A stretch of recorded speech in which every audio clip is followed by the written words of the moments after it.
Telugu Desam party అధికారంలో ఉన్నప్పుడే, NDA ప్రభుత్వం అధికారంలో ఉన్నప్పుడు విజయవాడలో వైన్ షాపుల్లో నకిలీ మద్యం తాగి 10 మంది చచ్చిపోయిన మాట వాస్తవం కాదా? బారుల్లో కూడా నకిలీ మద్యం సరఫరా అయిందా లేదా? అదే పరిస్థితి 1924 మధ్యలో ఎందుకు బయటపడలేదంటే వైసీపీ ప్రభుత్వం ఉంది కాబట్టి బయటపడలా. ఇప్పుడు 24 నుంచి మళ్ళీ ఎన్డీఏ కూటమి అధికారంలోకి వచ్చేపాటికి మళ్ళీ ఇవన్నీ బయటపడే పరిస్థితి. అలాగే మీరు గతంలో మంత్రి పదవుల కోసం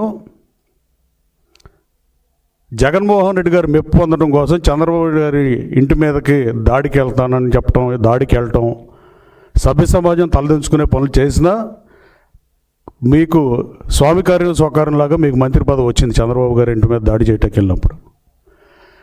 కానీ ఆ తర్వాత కాలంలో ఇప్పుడు ఇవాళ ప్రెస్ మీట్ పెట్టి మీరు మాట్లాడేది మాయల మరాఠీ కథలు ఎవరు చెప్పారు? చంద్రబాబు నాయుడు గారికి, లోకేష్ గారికి ఫోన్ ఇస్తానంటున్నావు.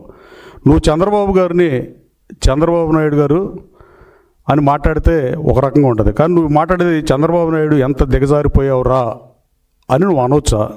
నువ్వు మనిషివేనా? ఫస్ట్ మనం మనుషులు, తర్వాత రాజకీయాలు.